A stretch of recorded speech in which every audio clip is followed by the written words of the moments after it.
Good morning, everybody. Let's see. Do we have audio here? It looks like we kind of do. We do. There I am. Okay. Welcome aboard, everybody. My name is Kevin Lee Father. This was the LieStream. Now it's the LikeStream. Please like this broadcast if you're on YouTube. Give it a thumbs up. And feel free to comment and chat. Marcy, congratulations on being first. Noel, good to see you. Happy Monday to everybody, unless you're in Australia, in which case I think it's Tuesday, October 12th. Phyllis, congratulations on being third. Phyllis, one of our local favorites. So it's good to see everybody. Jen Psaki is giving actually, this has already happened. I haven't seen it, but this is from just earlier today, and I wanted to bring it to you guys because I like to cover as much as I can for you. So we got a bunch of people watching on Periscope. That's hot right now. Nobody yet on Twitch. A few of you in YouTube. So let's get going with this without any further ado, because, oh my God, I hate ado. Where are the speakers? I want you guys to be able to hear and share this with me as well. So we're going to turn it so that you guys might be able to hear as well, because that's the kind of pro that I am. So let's watch this. And the director together. There it is. Of the National Weather Service on the. Hey, Trips. Good to see you. Hi, Linda. Hey, at Random. Aren't you supposed to be working right now, at Random? Deidre, good to see you. Dr. Howard, good to see you. This is our friend Jen Psaki. Storm system moving toward the mid-Atlantic region. It's not just moving toward, I think it's clear it's here. If you look outside of our window and up the eastern seaboard, Liz and her team joined the FEMA daily operations briefing yesterday and remain in regular contact with the FEMA response team about changes in the storm forecast and any need for federal assistance. The White House wanted to assess the potential impact and determine any early action that the federal government could take to support communities across many states likely to be affected. Liz also proactively called governors of states in the storm's path overnight and into today, and she will remain in close touch. Those include Governor Cuomo, Governor Murphy, Governor Wolf, Governor Carney, as well as New York City Mayor de Blasio. She expressed the president's intent to ensure close coordination going forward among federal, state, and local officials in preparing for and responding to weather emergencies.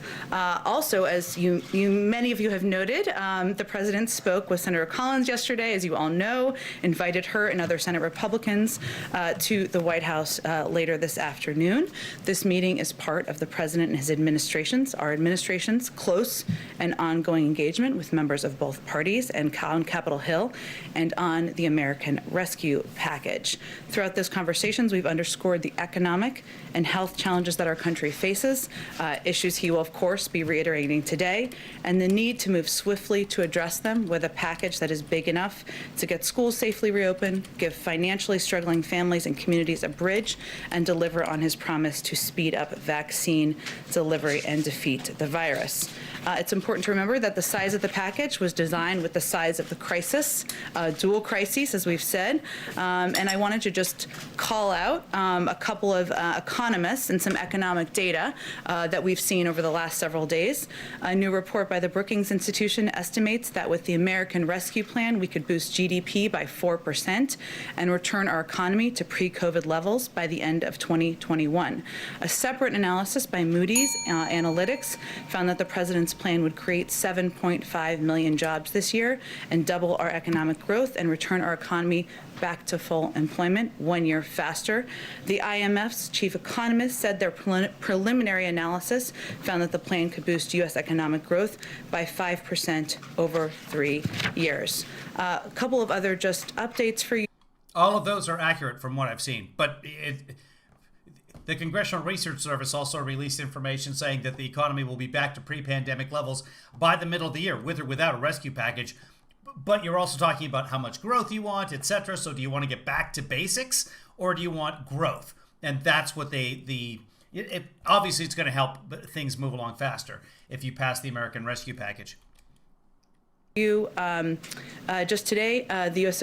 Conference of Mayors sent a letter to congressional leadership urging them to take immediate action on the American Rescue Plan. This letter was signed by over 400 mayors. I know there's a lot going on, so just wanted to highlight it for all of you. And West Virginia Governor Jim Justice, also a Republican, said in interviews today that he agrees that going big in this moment is critical. And last thing I just want to do before we get to your questions, I often note I'm going to circle back. I hate to disappoint conservative Twitter, but I am going to circle back on an number of things, as we often do directly. Conservative Twitter, but I'm going to circle back. Yeah, this is awesome.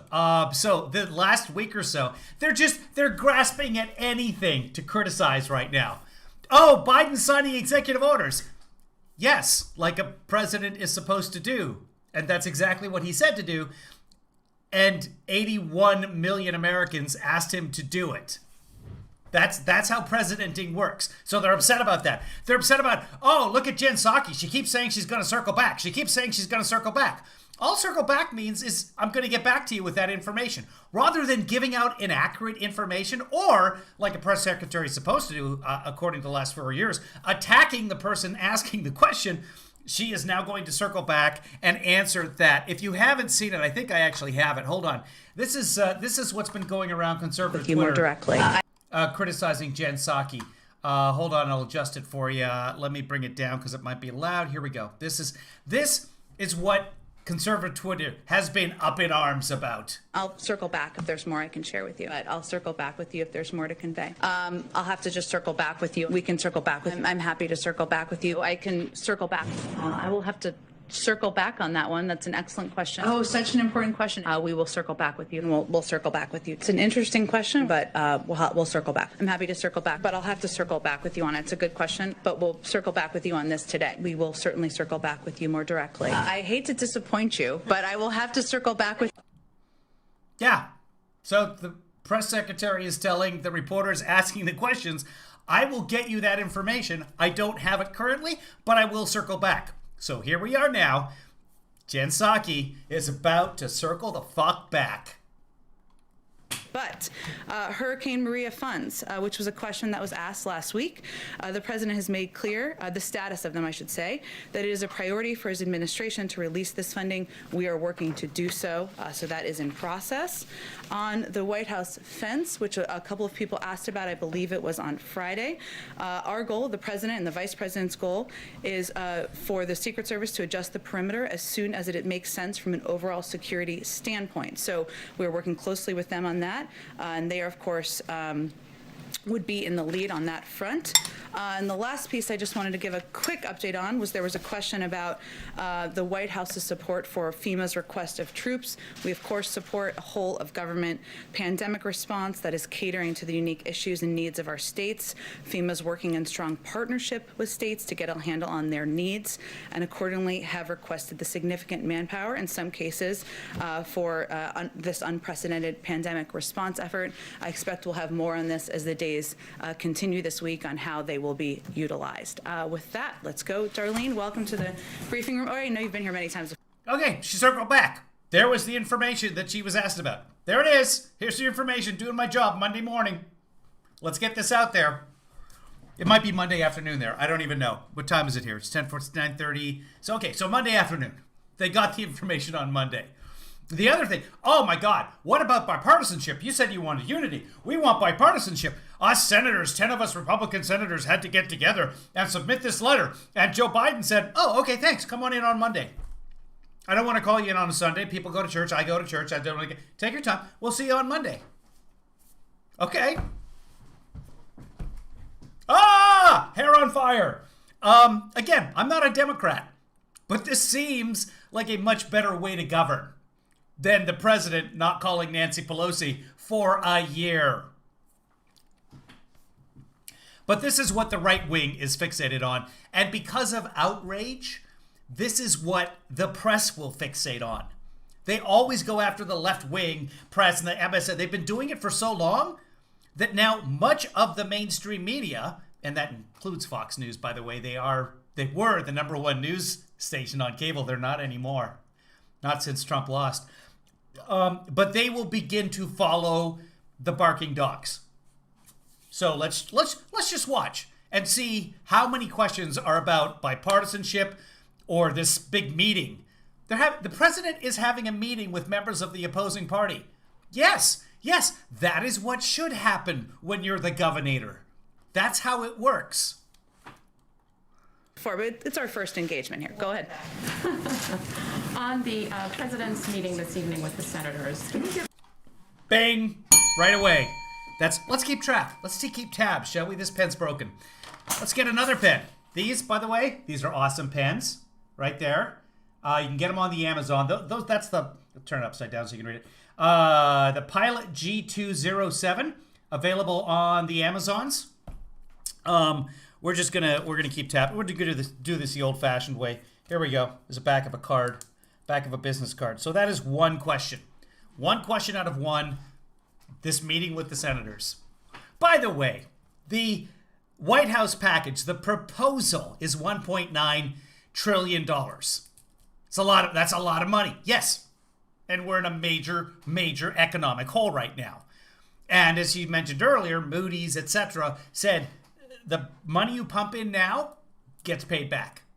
These are the same senators. All 10 of these senators voted during reconciliation for the Trump tax plan that gave the 1% on average $30,000 in tax breaks, which did not generate jobs. Because if you're a wealthy family and somebody gives you $30,000, you put it into savings or you put it into work for you in the stock market. Buy yourself some GameStop. So that's one out of one questions. The same people who voted for the tax plan that drove our deficit from $500 billion to $1 trillion. Okay? So right now they're saying we'll offer $600 billion. So from 1.9 trillion, this is President Biden. Oh, I feel sick. To 600 billion. So about a third. Less than a third of what he was asking for. 600 billion is only slightly more than the deficit total in a single year caused by the Republican tax cut. Oh, well, it generated jobs. No, it did not. Job growth under Trump slowed before the virus. And once the virus hit, Trump became the first president in recorded history since we started keeping stats to leave office with fewer jobs than when he came in. The only president since we started keeping unemployment numbers who lost jobs. Give us a sense of how he views that meeting. Is it going to be negotiating? Is he going to be prepared to counter anything the Republicans might offer? Or is it just a session where, they ask to meet with the president and he's simply giving them an opportunity to voice their concerns? What kind of question is that? Seriously? Let's move on. Well, the president has... Hi, Producer Joanna. Everybody, Producer Joanna's here. Everybody say hello to Producer Joanna. Been clear. Couldn't bother to get here on time. She's only the producer. Since long before he came into office. Welcome. Happy Monday to thee, Producer Joanna. That he's open to engaging with both Democrats and Republicans. Hoover, they didn't keep unemployment stats yet. In Congress about their ideas. And this is an example of doing exactly that. So as we said in our statement last night, it's an exchange of ideas, an opportunity to do that. This group obviously sent a letter with some outlines, some top lines of their concerns and their priorities, and he's happy to have a conversation with them. What this meeting is not is a forum for the president to make or accept an offer. So I think that's important to convey to all of you. And his view, it remains what was stated in the statement last night, but also what he said on Friday, which is that the risk is not that it is too big, this package, the risk is that it is too small. And that remains his view, and it's one he'll certainly express today. Go ahead, Darlene. So what would you say is more important to the president at this point on this first legislative test? Is it going big or going bipartisan? It seems like... What? No, he won. I'm sorry, but the fuck your feelings crowd is now upset that they don't get to call the shots. I'm going to count that as a follow-up question. So 2 out of 2 questions so far are on this meeting and bipartisanship unity. 2 unity questions. We'll just call them unity questions. The president is willing to talk and listen to ideas. And most likely that $1.9 billion proposal will change. That's the way it always works. I have some ideas about how it will change.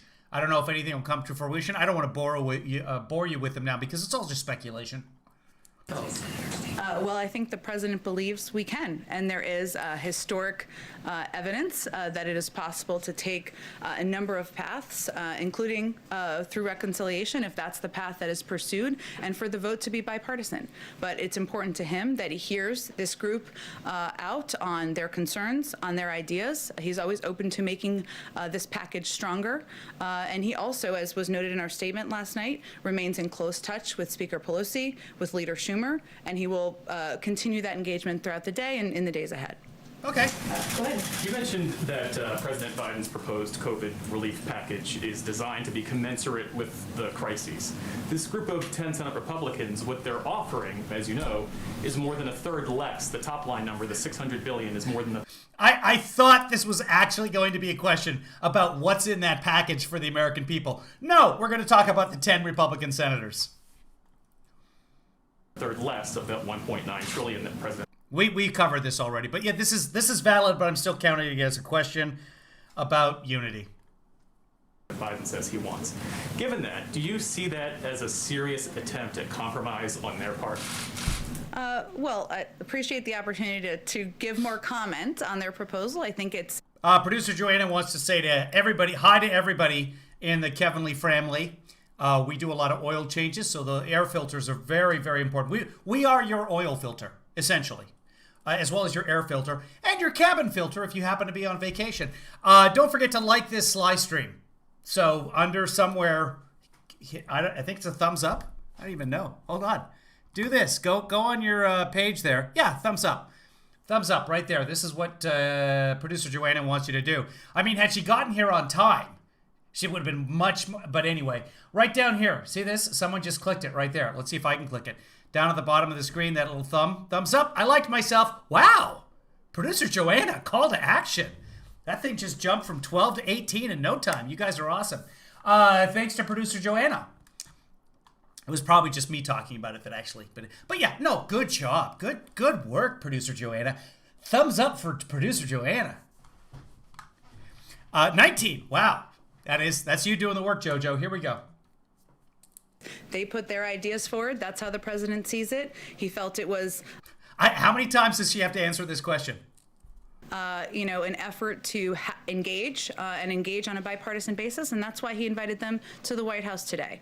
But his view is that the size of the package needs to be commensurate with the crises we're facing, the dual crises we're facing, hence why he proposed a package that's $1.9 trillion. Does the president plan to invite Democrats into the Oval to have these similar conversations? Well, I can promise you we're less than 2 weeks. He's a Democrat. He's been talking to the Democrats about this for weeks. But yes, it's important that they go into the Oval, a confined space during the pandemic. And there will be many Democrats in the Oval Office, and I'm sure this is just the part of our ongoing effort. But keep in mind, though, that most of them have actually been vaccinated already. The vaccines that we can't get. Effort to engage directly. Well, asking that again in a slightly different way. Oh, good. Hold on. That's 4 out of 4. Asking it again in a slightly different way. Let's see if it's a slightly different way. Democrats who see that the first meeting the president is having face-to-face with lawmakers is with Republicans and not Democrats. I guess why is the White House doing that? Are there any specific Democrats you want to call out? Yes. No, but it's been...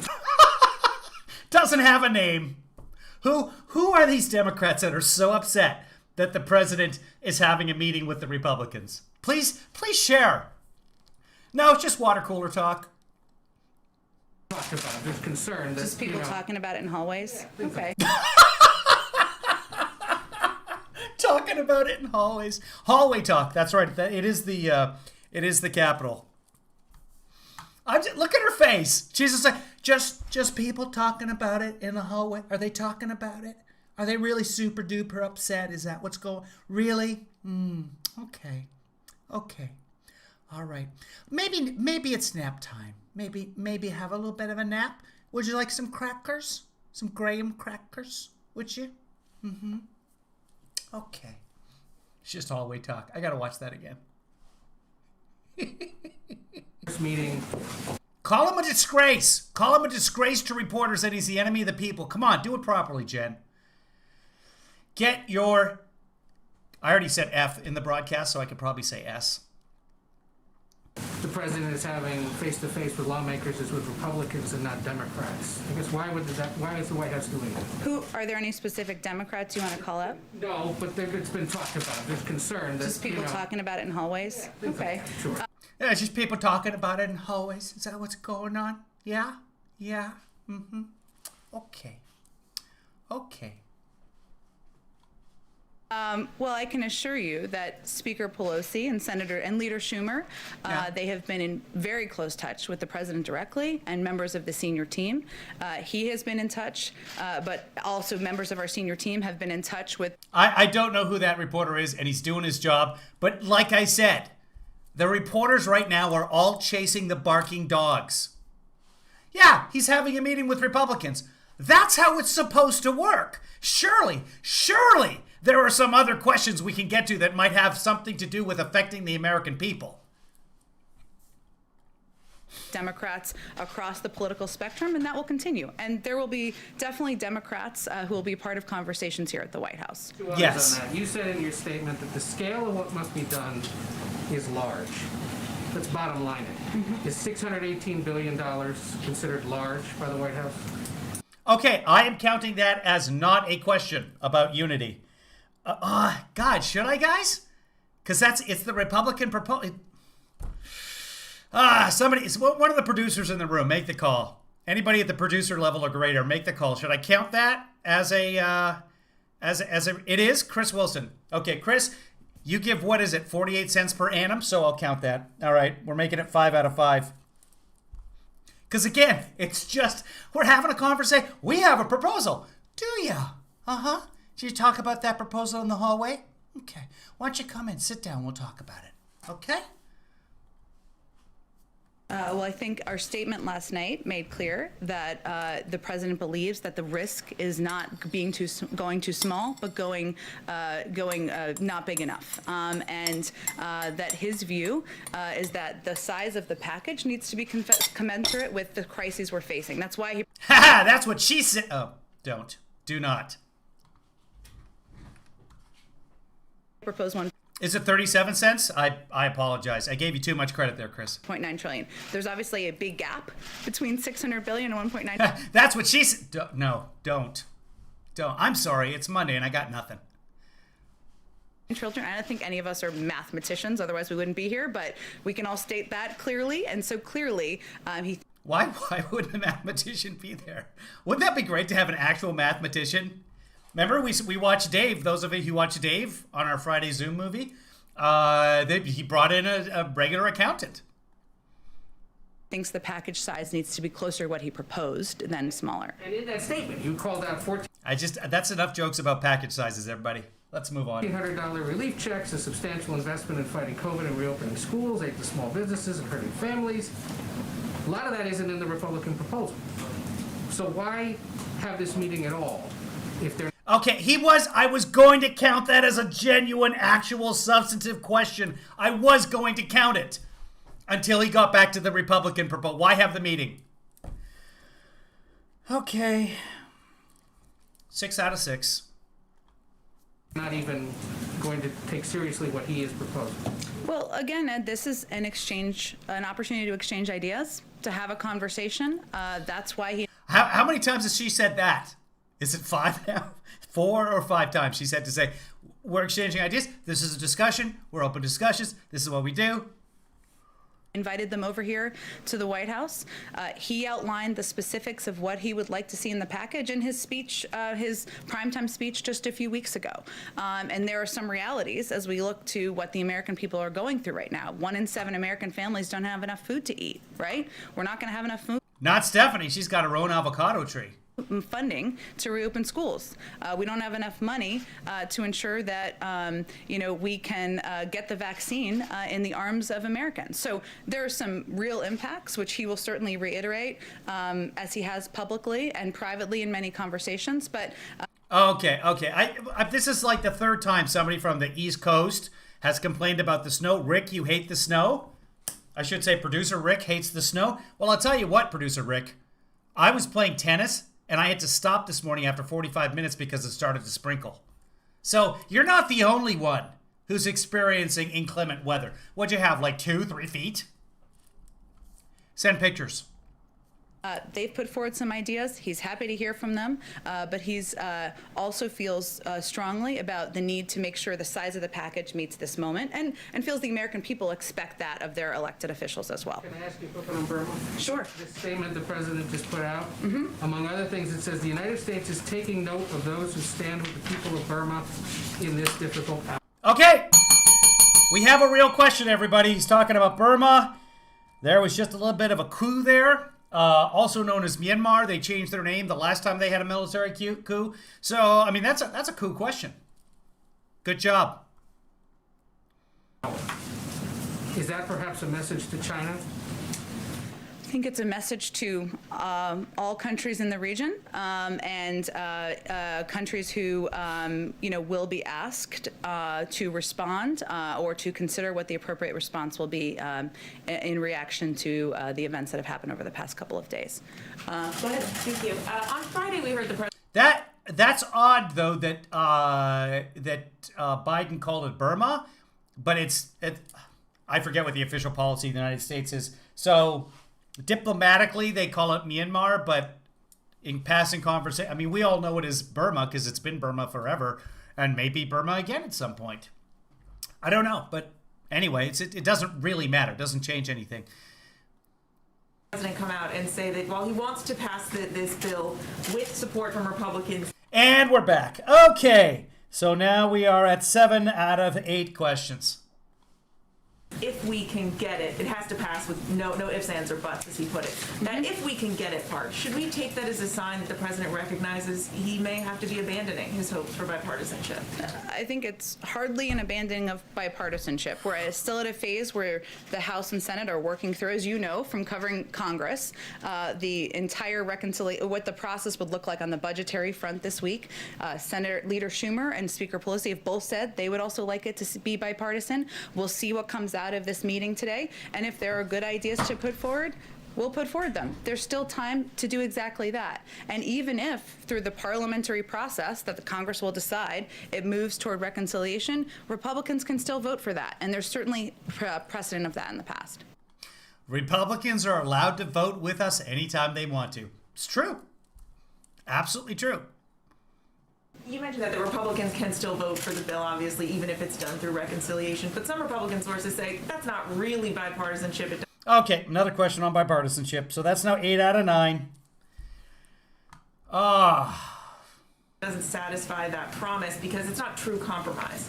Well, I think that the 1 in 7 American families who can't put food on the table and the teachers who are waiting to ensure their schools have the ventilation, the PPE, the testing they need, they will tell you that they expect their members to meet this moment. And we saw this as a good faith proposal they've put forward, good faith effort to have a discussion. The president's inviting them here in good faith, and we will see where it goes from here. And what's the president's message to senators like Portman and Capito, who will be here today, who have seemed to warn that if you can't get unity on this issue, it's going to be much harder to achieve down the road on other issues? The president is confident that issues like reopening schools. Okay, so that's a follow-up question again about unity. So that is now 9 out of 10. 90% of the questions so far in the press conference have been, by the way, remember this started with circling back. This started up in follow-up information. She gave them several topics with which they could use to ask questions. I know that's not English, but I'm not interested. So here are some things we have available on today's menu.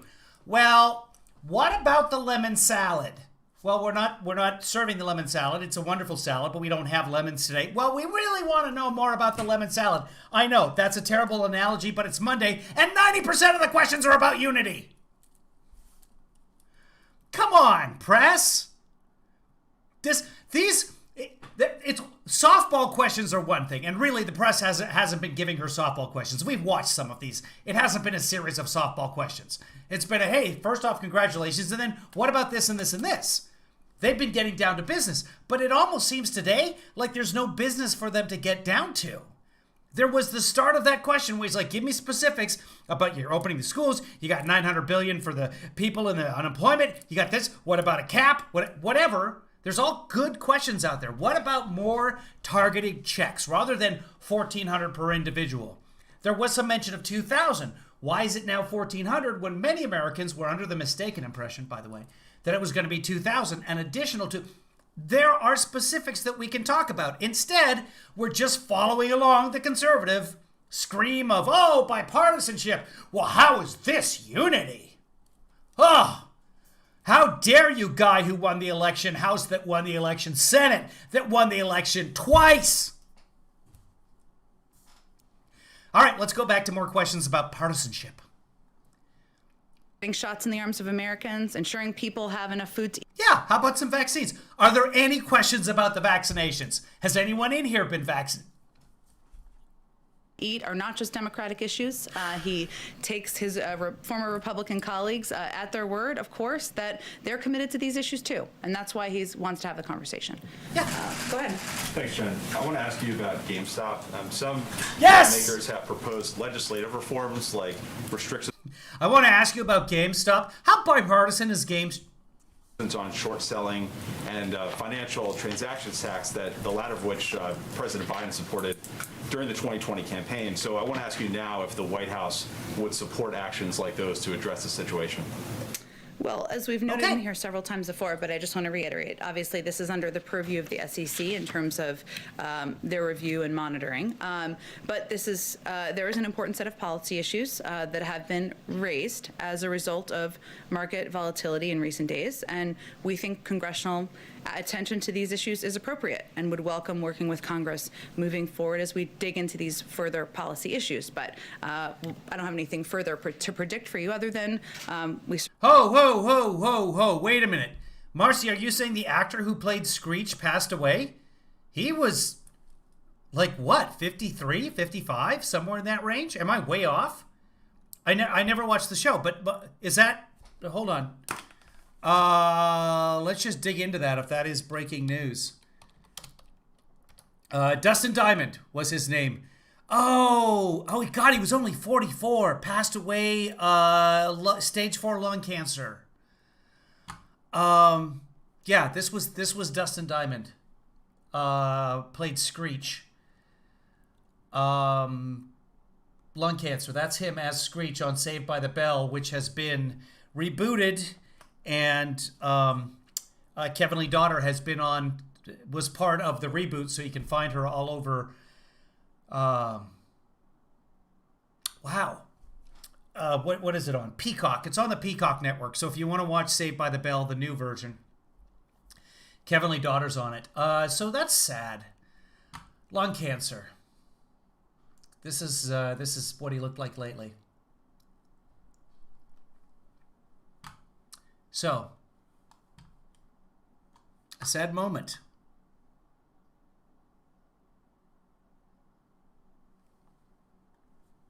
Certainly welcome the opportunity to work with members who have proposed ideas. Has there been any direct engagement with those members so far and what they proposed? I don't have anything to read out for you on that front. Obviously, we're engaged at a variety of levels every day with a range of offices on a number of issues. But I don't have anything more for you on that. And then lastly, one more on this, sorry. So there's no confirmed members right now on the Financial Stability Oversight Council. And is it the White House view that lack of officials in place is affecting... I'm counting this as a second question, by the way. Your administration's approach to this situation? Well, again, the SEC is looking carefully at recent activities, and if they're consistent with investor protection and fair and efficient markets, that's where we think the purview is and the focus is at this point in time. Go ahead. If I can ask one follow-up on the meeting with the Republicans and then a Okay, and we're back. That is 10 out of 13. follow-up on the Bernie question as well. What is the timeline that the president sees for these negotiations to end? How urgent is this? If these benefits are going to end in the middle of March, how much time is there to have these types of meetings, as you say, with Democrats and others that may want to take part? It's incredibly urgent. And as you noted, there is there are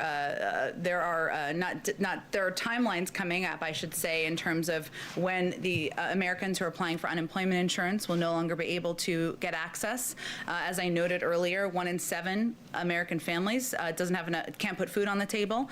We need to plan for how we're going to get more vaccines in the arms of Americans. We need to have funding to help public schools have the preparations needed to reopen. So there is urgency. This is what the president is spending his time on, as evidenced by the meeting later today, and what the majority of our senior team is focused on at this moment. But there is still time to make changes, to continue to have a discussion, and that's why we're kind of escalating the number of meetings and engagements we're having through the course of this week. On Burma, if I can, on the president's statement that he put out, he says, Okay, this is a separate question, so we're making a 10 for 14 right now on questions. the reversal of progress will necessitate an immediate review of our sanctions laws and authorities, followed by appropriate action. Is the appropriate action related solely to sanctions, or what other type of response may be on the table? Well, I think that's why that was called out in the president's comments. As you know, we removed sanctions, the United States, I should say, removed sanctions on Burma over the past decade based on progress toward democracy. The reversal of that progress will necessitate an immediate review of our sanctions laws and authorities, followed by appropriate action. So that's why he called it out. I don't have any additional steps beyond that to predict for you at this point in time. Go ahead. Some Democrats are hoping to repeal the $10,000 cap on state and local tax deductions in the COVID bill. Does the president support those insertions? And more broadly, does he support a general repeal of that deduction? The president supports. Okay, this is an actual question. Good question. I'm counting that. Now 10 out of 15, so we've fallen to 66% of the questions about bipartisanship. So, good question. Democrats and Republicans putting good ideas forward and having a discussion about them and determining how we move forward with urgency to get this plan passed. But I'm not going to negotiate from here. Sure. Senator Manchin was a little upset with some comments the vice president made on a local television show. Has the White House reached out to him in any way to kind of clear the air?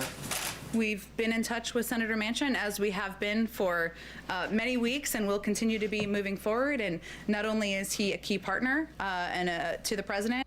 Good question. You're not going to get an answer to it, but sorry. I'm not going to call it a good question. I'm going to say it's not a question you're going to get an answer to. So I don't even know how to phrase that question that you could get a decent answer to, because that's all internal stuff. So it's not the bipartisan. White House on this package, but on his agenda, and we will remain in close touch with him. And last question on Burma. In regards to Myanmar, what, if any, efforts are being made to coordinate a response with allies such as Japan, EU, and Britain? And has there been any contacts with China to discuss the situation? We have had solid question. Intensive consultations at multiple levels with allies and partners in the region and around the world. I would expect many of those would come through the State Department, so I'd certainly refer to them for more specifics. Hans. Yeah, if I could just follow Burma. In your statement last night when you said you might take action, you referred to it as Burma and Myanmar. Mm-hmm. And in the president's statement just now, he only uses Burma. Is that indicative of a formal shift of the United States government on how we are to refer Very solid question, because that's what I asked. to that Southeast Asian country? Well, not that it makes any difference to anybody here, but it makes a huge difference to the people currently in Burma and or Myanmar. our official policy is that we say Burma, but use Myanmar as a courtesy in certain communications. So, for example, the embassy website refers to Myanmar because they are, by definition, dealing with officials and the public. The State Department website uses Burma, Myanmar in some places and Burma in others. So there's no official change. You last night used both, and the president goes 4 times with Burma. Was he meaning to be discourteous? I don't think that's the same question. It's the conclusion you should draw. Certainly, he is watching this closely, as is evidenced by his statement. Go ahead. When you said there's still time for negotiation, can you be a little bit more specific? Is the president going to give this 1 week, 2 weeks to try to come up with a bipartisan solution? Okay, that's another bipartisan question. So we are counting that as one of those. And then secondly, the CBO said this morning that the economy should return to pre-pandemic levels by about mid-year, even if there's not additional legislation. So how does that assessment affect the negotiations? So on the first, I'm not going to give a deadline here other than to say that it is urgent we move forward for all the reasons we've already been discussing, including the need to ensure families can put food on the 1 out of 7 is unemployment, and yeah, we got that. And why are they at this point? 11 questions about that. That it just becomes hounding at this point. Table, the need to ensure we have time to plan for getting schools the necessary funding to reopen, the need to ensure we can get vaccines in the arms of Americans. Clearly there's urgency. As you know, and as many of you know who cover Congress, there's a process that's ongoing this week. There's still some time here as that process works its way through for changes to be made. So that was what I was referring to. On the second question, can you repeat the second question one more time? The CBO, their projection this morning that the economy is going to return to pre-pandemic size by the middle of the year, and that's without any additional stimulus. Yeah, the Congressional Budget Office. That's what I mentioned before. You know what? I'm sorry. I called it the CRS, the Congressional Research Service, different branch. Sorry, same branch, different organization. The CBO, Congressional Budget Office, is a nonpartisan that looks at numbers. Sometimes they're wildly off, but they're doing their best. And they came out and said, yeah. We'll probably get back to pre-pandemic levels sometime in the middle of the year with or without a rescue package.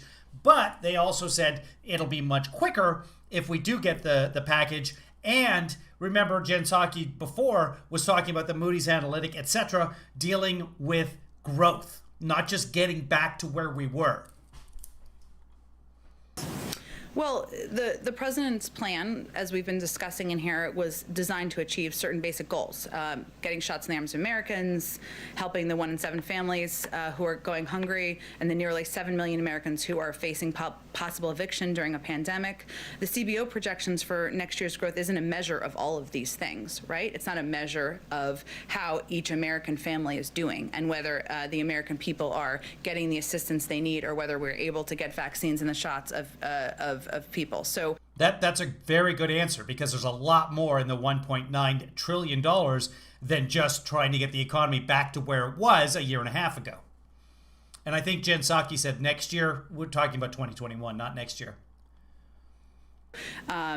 We've, of course, it answers a different question, I should say. So our focus is on what the American people need to get through this crisis, which is why we are pushing for this. She should have mentioned, but we're looking to grow the economy. We're not happy with just getting back to where we were. We need to put the bricks in place to build this house.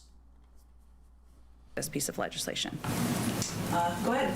Thanks, Jen. On school reopening, the Democratic mayor of Chicago has said that it's safe to reopen schools. They've invested $100 million into safety measures. That's a real question. Good job, press. But the teachers there remain on the verge of striking. I don't know who that is, but she's asking a good question. Does the White House agree with the mayor that if enough funding has been put into place and safety measures have been taken, that kids should return to schools? Well, let me first say the president has enormous respect for Mayor Lightfoot, and he has also been a strong ally to teachers his entire career. Of course, as you know, Dr. Biden, his wife, is a teacher, so even in his home. He trusts the mayor and the unions to work this out. They're both prioritizing the right things, which is ensuring the health and safety of the kids and teachers and working to make sure that children in Chicago are getting the education. Dr. Howard, I think in the chat room just updated. Yeah, she got the booster shot, the vaccine. So she's gotten both vaccines now. In 2 weeks, she should be prepared to get out there and see the world. So congratulations, Dr. Howard. That is fantastic news. Just talking to a friend of mine, lives a couple of blocks over there. His dad, who is, let's see, he's got an older brother who's 65. His parents got to be up with in their 90s? Producer Joanna, how old are, Aaron? How old are his parents? Producer Joanna might know. The mind-boggling. They scheduled Dad to get the shot, the vaccine. He wouldn't take it. His parents watch Fox News, so didn't want to take the vaccine. Okay. But I mean, we need to take the vaccine. That's how the whole herd immunity works before the virus mutates to a form that with this just looks like the dress rehearsal virus. They deserve. So he is hopeful. We are hopeful they can reach common ground as soon as possible. Does the White House have a role to play here, though, with Chicago and other cities in terms of mediating these negotiations and getting kids back to school? We certainly remain in touch with a range of parties, but again, we hope that they can come to common ground soon. And just lastly, on the overall COVID relief package, in terms of understanding what, the White House That was a question about bipartisanship again. So, means okay. by bipartisan, would you consider Okay, I'm going to count that as bipartisan. a bill bipartisan So, okay, just stop saying bipartisan. I'm not marking that down. That's the same question. if it doesn't? 90 years old. I don't know if that's about 90. Yeah, he's somewhere around 90 years old, and he's refusing to get it. He watches Fox News. And if you watch Fox News, especially TV Karen in the evenings, they're putting a lot of doubts out there. 87. But the bottom line is well old enough to get the shot. And if you have seniors in your family, they've been quarantined now. They're not going anywhere. I have not seen, like I said, just a couple of blocks from here, I haven't seen the parents outside the house going for a walk, doing anything. This entire time. And have any support, Republican support in Congress, but it has, support among Republican voters. Well, I think you touched. Wow, Joanna, you know a lot of specifics. The mom is 90, the dad is 87. So the 87-year-old father. By the way, Dad, nice work, buddy, getting yourself an older lady, but refuses to get the vaccine. So they'll work on it. It's got to be frustrating. Both my parents, they got the vaccine on the 27th. Is anybody else experiencing that with their parents, that they don't want to get the vaccines? On an interesting point, which is that 74% of the public, according to recent polls, supports this package and the key components of this package. Democrats and Republicans. We just saw the Republican governor of West Virginia come out earlier today and advocate for a big package. So, when the president talks about unifying the country and bringing the country together, he's not suggesting that he is going to make one party out of the Democratic and Republican parties in Congress. But he is meeting with Republicans today, 10 Republicans who have sent this letter, because he feels they made a good faith effort to put the top lines of a proposal forward, and he wants to have that engagement and encourages that sharing of ideas. So I don't think it's an either or, but I think it's a both, and we certainly feel that the components that are in this package are the basis of what should garner bipartisan support. So based on the polling you cited, if there's not enough Republican support in Congress, would that be considered bipartisan based on? Oh, whoa. What is this about? Actions speak louder says 13 out of 23 people died from Pfizer, so they are updating the vaccine? Does anybody else know anything about that? Because I have not heard anything about that. And what 23 people are these people? The measures he's setting for himself. I will let you be the judge of that. Go ahead. And by the way, this is what I said what was happened well before the vaccine ever came out, is that old people in their 80s and 90s have a tendency to pass away. So at some point, there will be somebody who, do me a favor, Actions, I'm doing a broadcast right now, handling multiple screens. Shoot me a link or something, or give me some sort of source. Don't tell me to look it up right now. I'm kind of busy. And by the way, I tried to look it up and I got no results. So throw me a bone here. What will happen, and what has probably happened, is that an old person is going to get a vaccine and then is going to die within a few days. Old people die. That's what happens. And those old people dying, having nothing to do with the vaccine, are going to then be amplified by the white wing. And things are going to go nuts.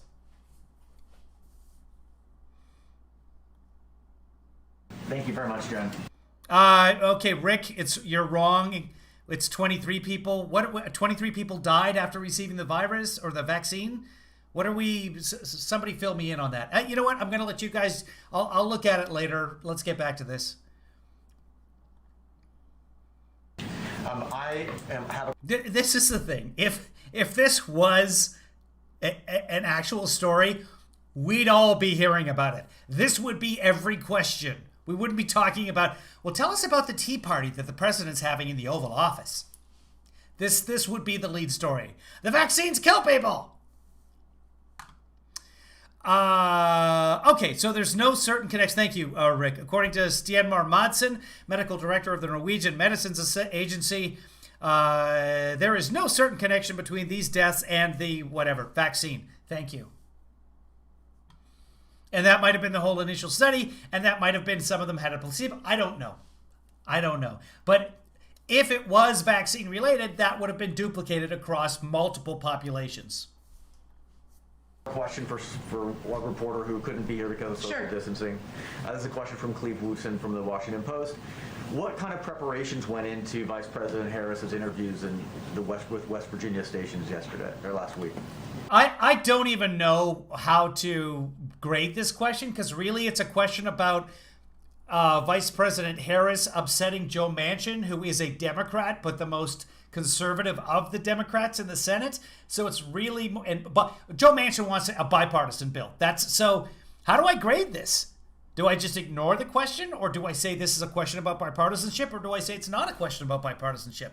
Because really it is a question about bipartisanship. That's the Joe Manchin angle, wants the bipartisanship. Because remember, he represents West Virginia, which, by the way, has done an amazing job with the vaccines. Watch 60 Minutes from last night. I don't know. What do I do with this, guys? Yes, is it a bipartisanship question or not? I'm not sure what your question is. What preparations went into Vice? Yes, the vaccine, and this is all theoretical at this point, but it makes sense. The vaccine will protect you from getting sick from the virus. It will not prevent you from catching the virus, which is why we still need to keep wearing our masks, doing the social distances, and thank you actions. Boy, how do I even get to that?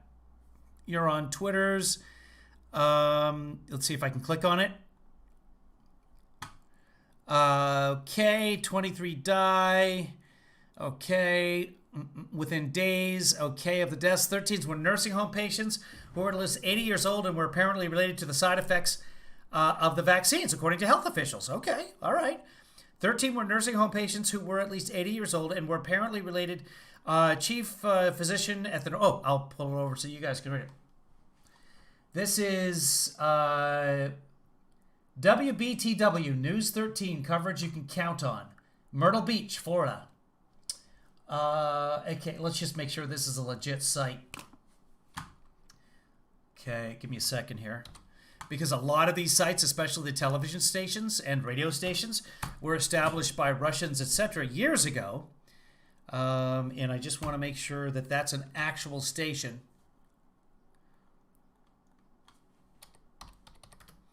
Looks to be so far. And... okay...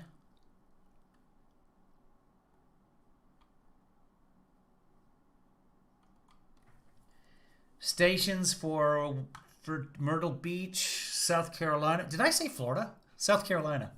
I feel like in my head I said Florida. Everything's in Florida. Well, that's weird. I'm not finding them. That can't be right. There's a list here of stations, but it's not there. Here we go. Channel 13. Yep, nope, they're legit. Let's see what they say. Health officials are looking more closely into the deaths of nearly 24 people after receiving their first dose of the Pfizer vaccine in Norway. A total of 23 people died within days of receiving their first dose. Okay, let's go to the actual statement. Okay, this is from the Norwegian Health Agency, the Medicines Agency. All reports are... okay, where's the actual...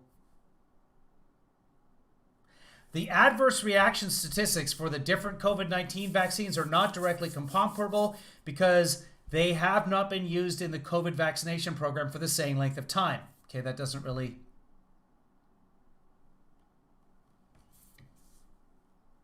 That's a news article. Let's see if we can find it.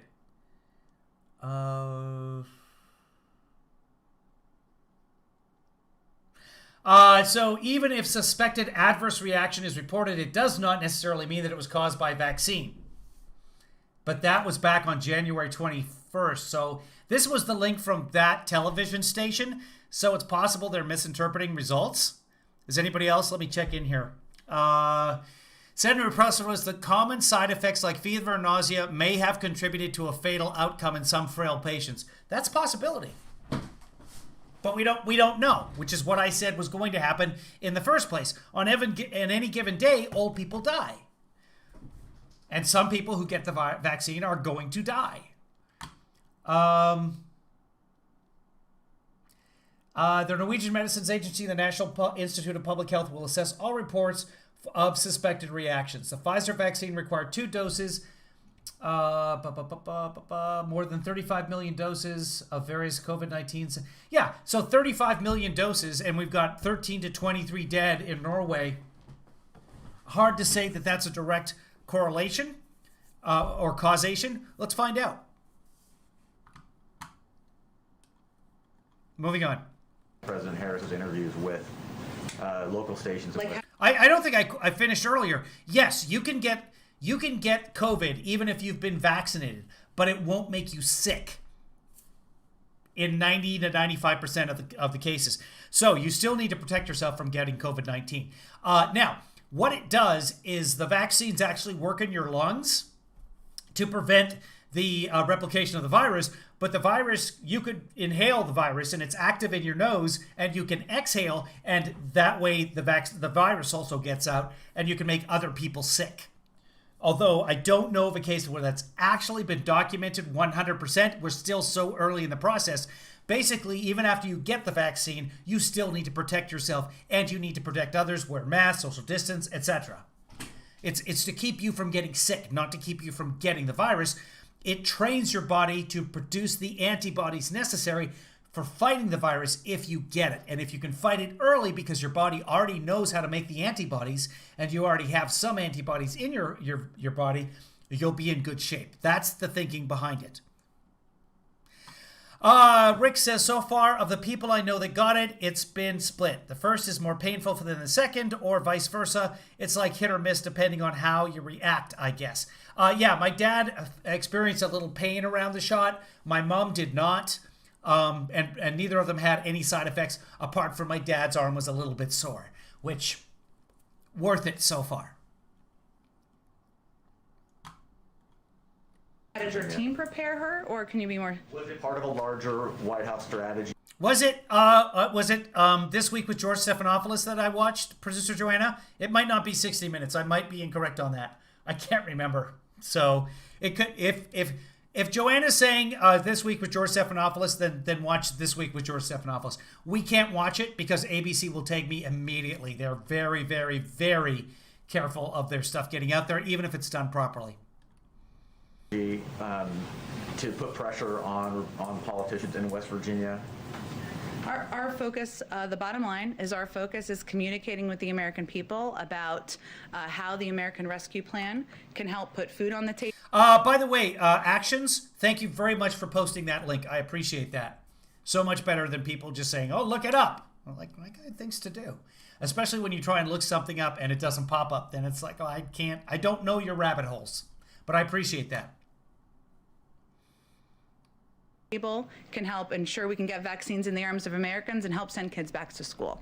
That's our overarching objective. Michelle points out that everyone is different. Judges? Correct. Took them a while to think about it. With all of the communications we do. After Senator Manchin's criticism of that interview, did President Biden personally speak with Senator Manchin? As I noted before to an earlier question, where oh yeah, you guys didn't tell me. Should we just ignore these questions because they're too? We don't know. Like it's about bipartisanship. It's about Senator Manchin being upset by the vice president. It's palace intrigue at this point. Okay, so it wasn't 60 Minutes. I sit corrected. It was Stephanopoulos. So, and it wasn't George yesterday, by the way. It was Martha Raddatz. Yes? Martha Raddatz? Martha, if you're watching and I got your name wrong, I apologize. I'm not muted.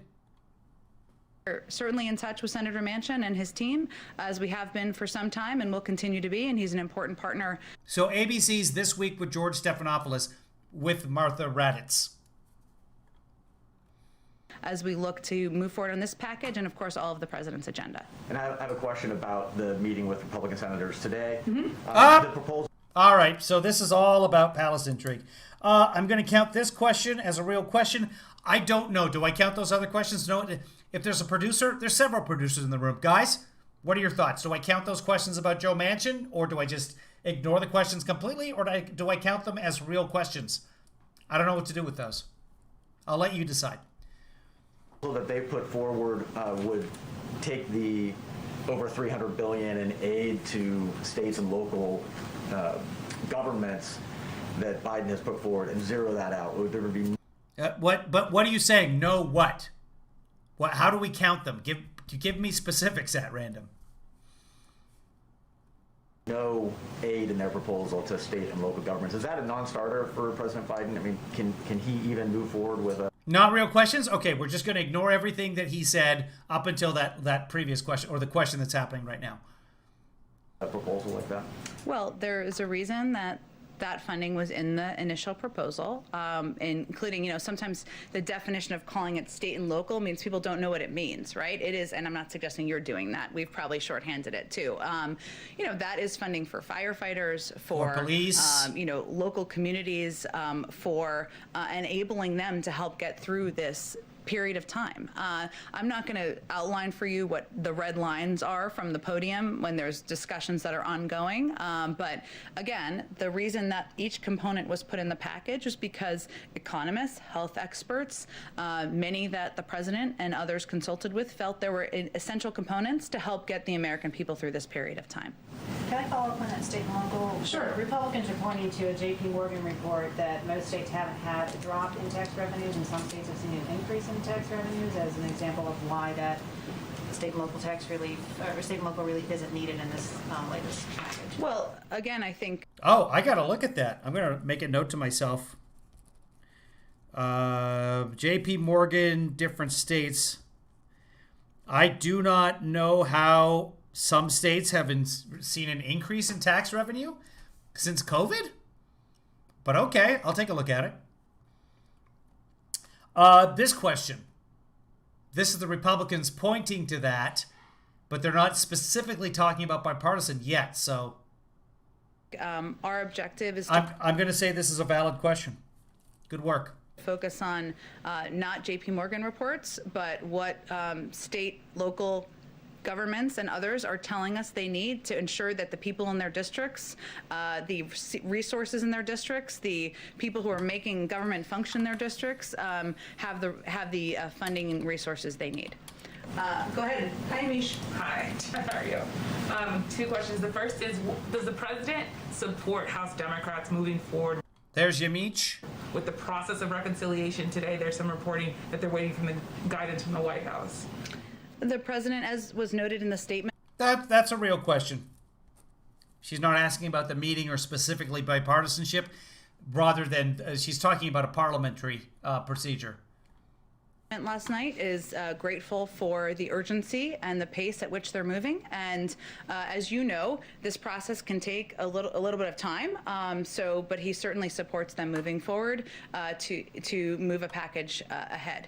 But again, the process through the mechanics through which they move is up to them. He's leaving it up to them, and he believes that there is still room for bipartisan support for this package, which is why he's having this meeting today, and why he'll remain very engaged himself, and why he's asked his senior team to remain very engaged in the days ahead.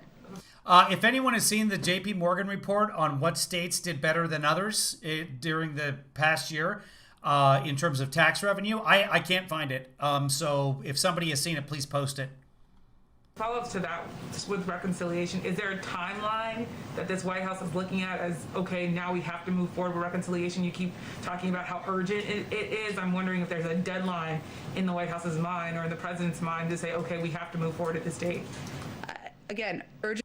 Okay, so that's not a question about bipartisanship, so I'm counting that. It means urgent. It means this is going to be the focus of the president, the vice president, his senior team. Hence, he's having a group of Republican senators here later today. He will continue to be closely engaged with not just Speaker Pelosi and Leader Schumer, but a range of Democrats, as will members of our team. And the fact that he's spending so much time on it, and our team is, shows you how much of a priority it is here. I asked you about COVID. I know there was a COVID briefing today, but one statistic that really stood out to me, and probably to a lot of Americans, is about 47% of vaccinations are coming in with racial data. That means more than 50% don't have racial data. I'm wondering if the president has a fix for that, if there's a legislative or a policy change that's going to be made, because I'm wondering how you ensure that the vaccine is given equitably if you don't know who's getting it. Well, first, the racial disparities and the impact of this pandemic are not lost on the president, and that's one of the reasons he asked Dr. Marcela Nunez-Smith, who was, of course, part of the briefing this morning, to lead this task force, and why he campaigned on the need for a response rooted in addressing the disproportionate impact on communities of color. There are a couple of steps that we are taking substantively. One includes standing up and supporting additional venues for vaccinations targeted at reaching those at the highest risk and the communities hardest hit by this pandemic. So going into communities and meeting people where they are and not expecting, Theoretically, this should continue. Stanley Tucci, Searching for Italy, coming February what are we on 14th now? on CNN. Okay, it just skipped it. Hold on. I'm going to go back. Or maybe it didn't skip it. Yeah, it did skip it because we're not seeing it. Okay, this is from yesterday. Hold on, guys. I'll find it. Give me a second. So it was the top of the hour. New in my library. Can't I just click on that? No? Recordings. Here we go.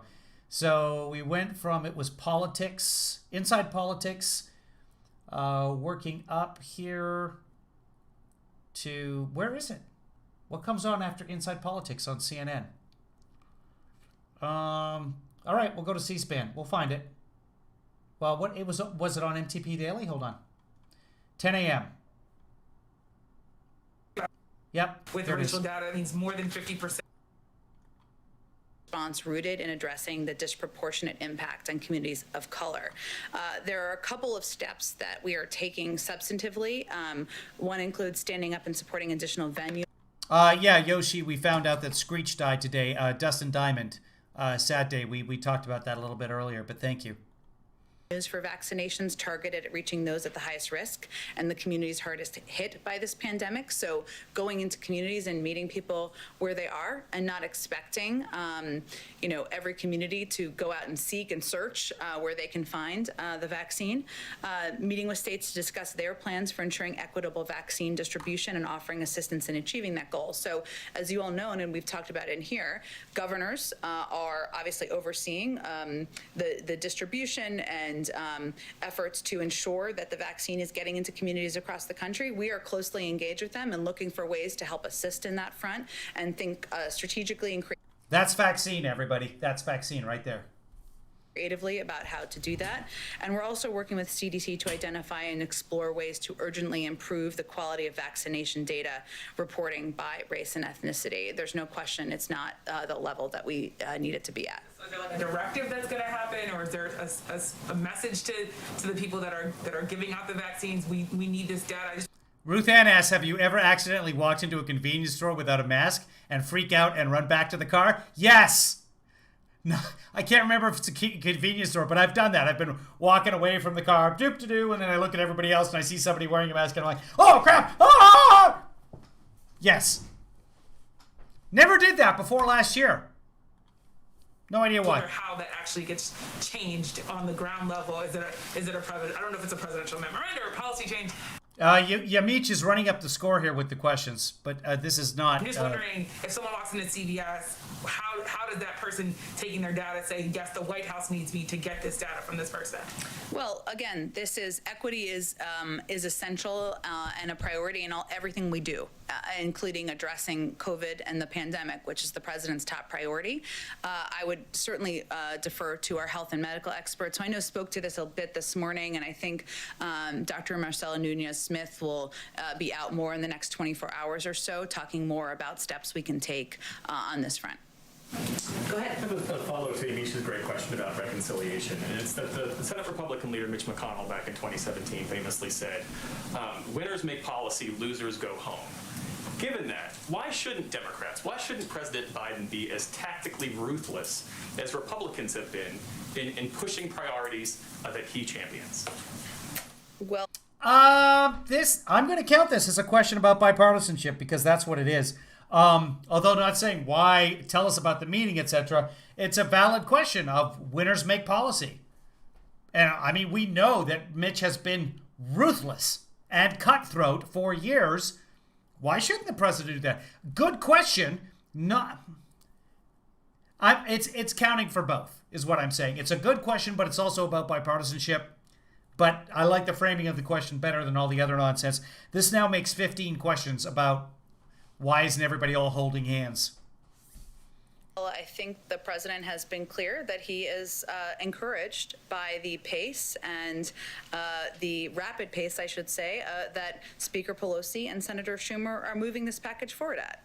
At the same time, as you know, there is time because this process can take a bit to make changes as needed. And he wants to be a part of those conversations. Hence, he invited Republicans to do that exactly here today. I can't speak to Senator McConnell's role or commitment or point of view or anything. He's certainly not asking me to be his spokesperson, Lord knows. But, President Biden ran on a commitment of course, unifying the country, but also of hearing from all sides and engaging and having an opportunity to have discussions. And today is part of doing that. And quickly, can I circle back, to use that phrase, to a question I asked during the transition? Anyone can steal it. It just means you have to get back. So I'll circle back to this. Has the White House made a determination about whether it will continue to extend the privilege of intelligence briefings to former President Trump, given the That's a real question. concerns among some Democrats that he'll either misuse it or leverage it to enrich himself? Mm-hmm. This is a good question. I've raised it with our intelligence teams, or our national security team, I should say. It's something, obviously, that's under review, but there was not a conclusion last I asked them about it, but I'm happy to follow up on it and see if there's more to share. Go ahead in the back. Right, thank you, Jen. Last Friday, a few dozen men from the white supremacist group Patriot Front were filmed marching on the National Mall toward the Capitol. What is the administration's latest threat assessment on white supremacist groups like this coming to Washington? Is the threat seen as increasing? Well, I think the fact that there was a tasking done through our national security team on domestic violent extremism that is going to review all activity that could pose a threat, including the activities of white supremacists, tells you what a priority is and tells you that we believe that there is more that needs to be done and a greater assessment. So that review is ongoing. As soon as it... Ruth Ann says there's a real question coming up, so I appreciate that. So some of you have already watched this. This is delayed, by the way. If you want to watch this on your own, you're welcome to. It's out there somewhere. Go to C-SPAN, you'll find it. But we're well behind now because we've been pausing constantly and complaining about the questions.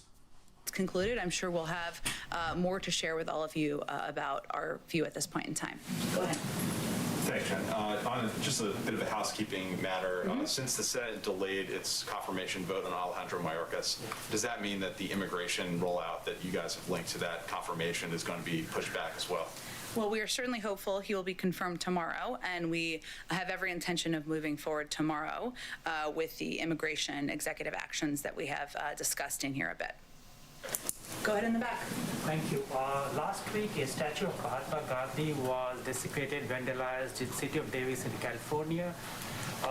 There's outrage among the Indian Americans, others followers of Gandhi in this country. Does the president knows about it? Does he has any thought? And this for the third time this has happened in this country in last 1 year. Last two times what happened in the city itself in Washington, D.C. Yeah, so 3 times now, statues of Mahatma Gandhi have been vandalized in the United States in the last year. This is what he's asking about. I guess last week it happened again in California somewhere. Why? Why are people vandalizing statues of Gandhi? Well, we certainly would have concern about the desecration of monuments of Gandhi. By the way, President Trump signed that law. It wasn't a law. Saying that you get 10 years and then nobody attacks statues ever again. And that was the end of the story. So this guy's lying about this question. That's certainly what we would express. Were you sorry, what was the last part of the question you were asking? Does the president knows about it, and what are his thoughts on it? What are the president's thoughts on it? If there's more to share on the president's point of view on it, I'm happy to get back to you on that. But there was a Gandhi statue, one of them, and I believe it's the one up in Davis, California. This might be the same statue he's talking about there, but there is a Gandhi statue that was vandalized that when I saw it, I didn't recognize as Mahatma Gandhi. So maybe the people vandalizing don't know it. I don't know. Like, why? Why are you vandalizing statues of Gandhi? It probably says, I'm guessing, and this, I don't know this for 100%, but I think there's probably pretty good odds that there's some sort of plaque associated with this statue that has the name on it. If there's anybody who lives in Davis, check out that statue. I want to say it was Davis. This is months ago that this happened. certainly we would, condemn that desecration and watch it closely. One follow-up on Burma, logistic question. Do you recognize the new army leadership in Burma, or you don't recognize as a legitimate government in Burma? Well, I think our statement makes clear what our view is on the events of the last few days and where we stand with the declared new government. As you know, President Trump has been barred from a lot of social media sites. Just curious whether you think his absence has made your... Oh, okay. It was the same Gandhi statue in Davis, California. And they've apparently removed it in Davis because of repeated vandalism, which is... I don't begrudge them removing the statue if people are going to constantly... But why? Why are you vandalizing a statue? Okay. Good morning. It's Monday, February 1st. I'm Ty Steele. And I'm Tony Valier. Here's a look at our big stories today. Tonight, the president's mask mandate takes effect for all public transportation that crosses state lines on tax. Shot and killed a man interviewed. Forecast activity, though, we've had that out this year. We had a really nice morning. Okay, this has nothing to do with Gandhi, so I'm not sure why this was on that page. Sad, though, somebody was shot. Job any easier, or the White House's job any easier as it kind of goes forward on these COVID negotiations? In what way? He'd create a lot of noise, right? He would have certain gravitational pull with Republicans who may... Hold on. Well, I think our statement makes clear what our view is on the events of the last few days and where we stand with the declared new government. As you know, President Trump has been barred from a lot of social media sites. Just curious whether you think his absence has made your job any easier, or the White House's job any easier as it kind of goes forward on these COVID negotiations. In what way? Yeah. I'm trying to figure out how to classify this question, because so far it's not about bipartisanship, but let's see what he says about Trump's influence on the Republican Party. He'd create a lot of noise, right? He would have certain gravitational pull. I like watch the interpreter here. Watch Jen.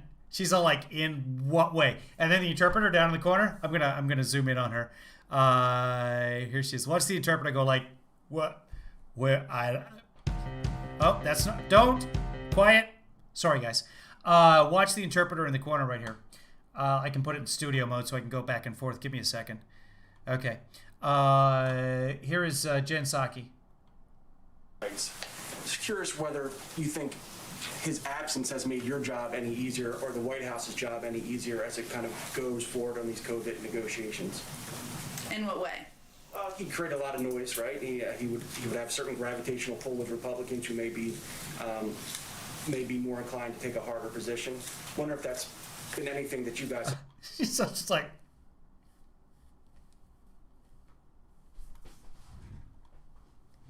have thought about or kind of considered.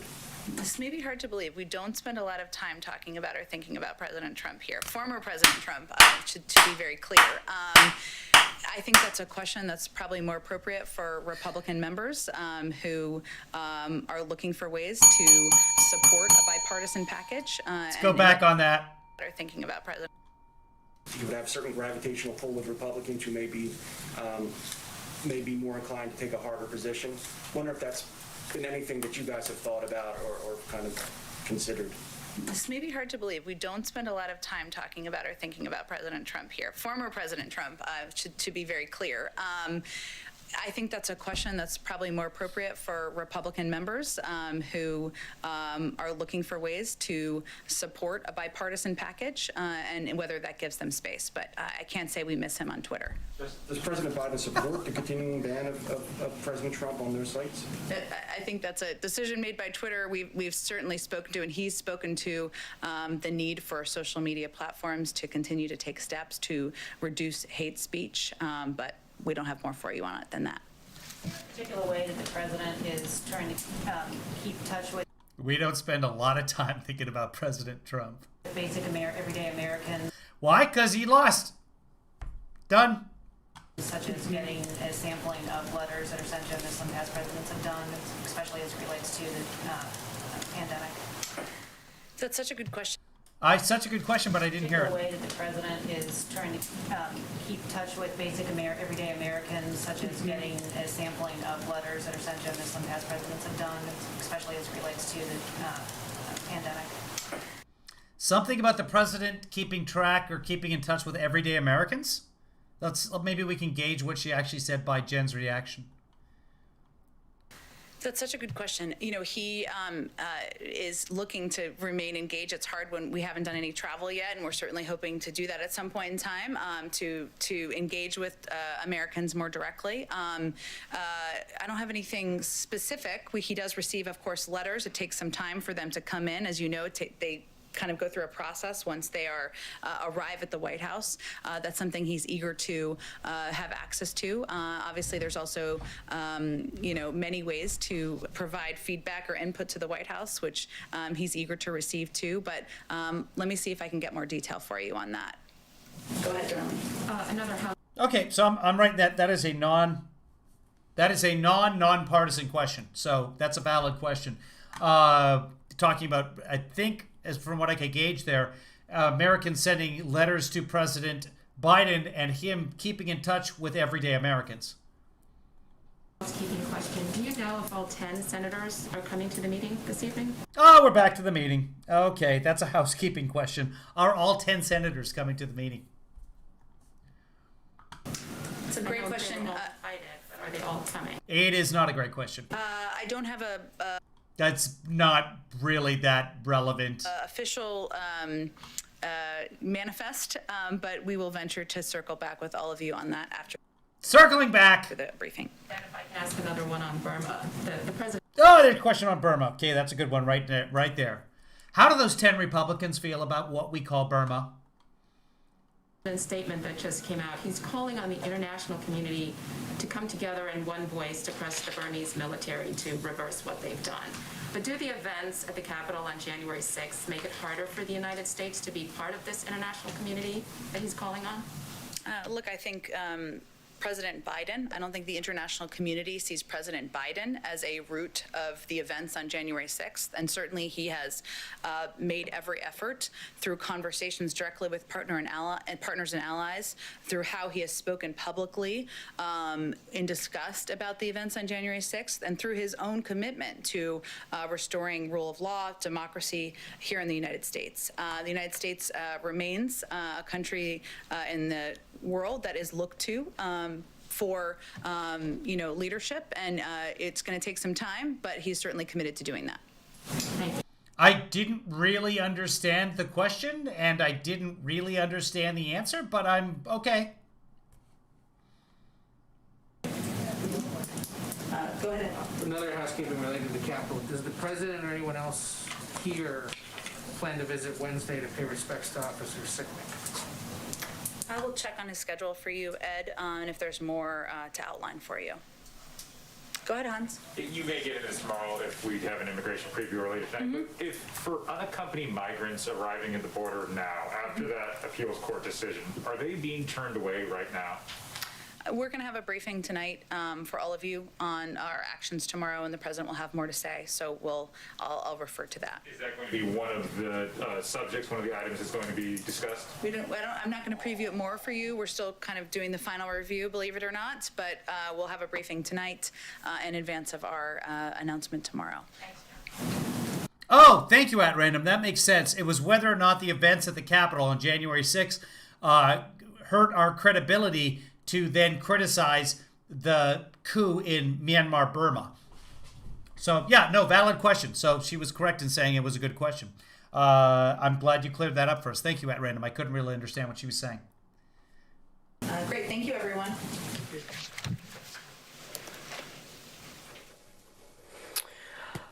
All right, welcome to Monday. In her WWDTM, what would Donald Trump mean interview, she said she really does circle back. What is WWDTM? Should I know this? West Wing. I don't know what that means. So there we have it. Final tally on that. Actual questions. 20, 40, 41 actual questions. A total of 17 on the meeting and bipartisanship. So great. Oh, wait, don't tell me. Oh, I was going to say, wait, don't tell me what WWDTM. See, if I just figured that out, if I'd figured it out, I would have said, no, you know what? Hold on, wait, don't tell me what WWDTM. I'll figure it out. I blew it. Judges agree. I know I blew it. Guys, it's been a pleasure. And Marcy knew it too. Everybody got that right off the bat. I just call it wait, don't tell me, because that's 4 syllables less than WWDTM. Trust me, as someone with the last name Williams, I understand the use of W. Joanna mentioned she was on it this weekend. Okay, I didn't hear it. So just color me stupid. I'm not fancy enough to listen to your NPR. I will tell you this story, though. I went out on a first date with a young lady at one point, and I told her, because at the time I did, I said, and then I sell songs on iTunes, and the proceeds from one of those songs, I donated to NPR.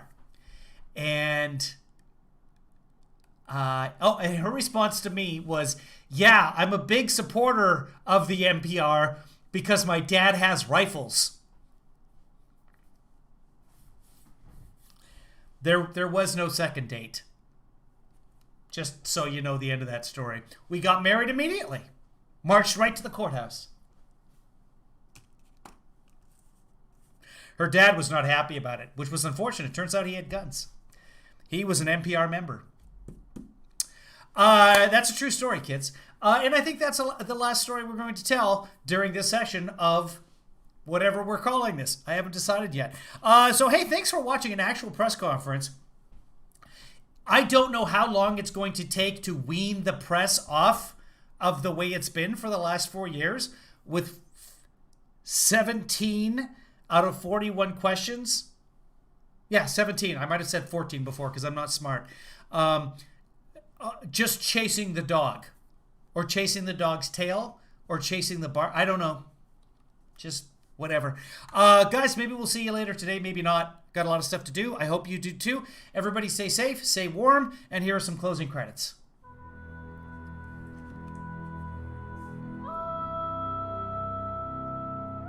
Oh, I'll interrupt the closing credits. I'll show you guys something. Oh, that was a picture of a dog. I should have showed you that. So I have a list of I have a to-do app. So I now have the to-do app, and I'm going to put closing credits on there. I know because of the light you couldn't see that, and I actually did that on purpose because I thought better of showing you actual personal information and putting that on the web. Not that I would mind any of you good people watching it, but I know that bad people also sometimes watch this broadcast. So here are some wonderful people. If you want to be one of the wonderful people and get your name in the credits, then please go to kevinleefather.com and donate some money to me on Patreon there. You can also send me some money here, paypal.me/KevinLeeDad, or Venmo, Kevin-Williams-157. And you can be some wonderful people. And t-shirts that say, I don't spend a lot of time thinking about Donald Trump.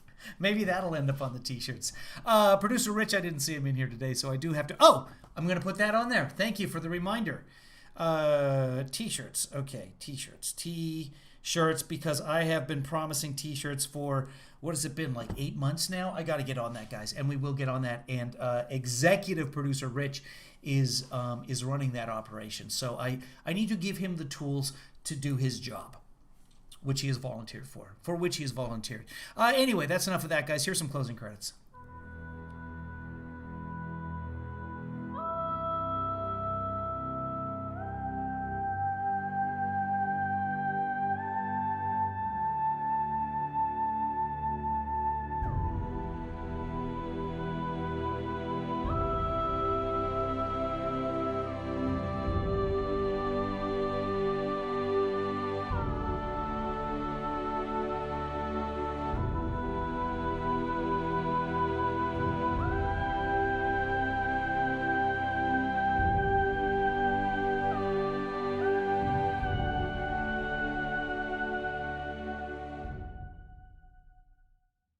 Kevin, thanks for that.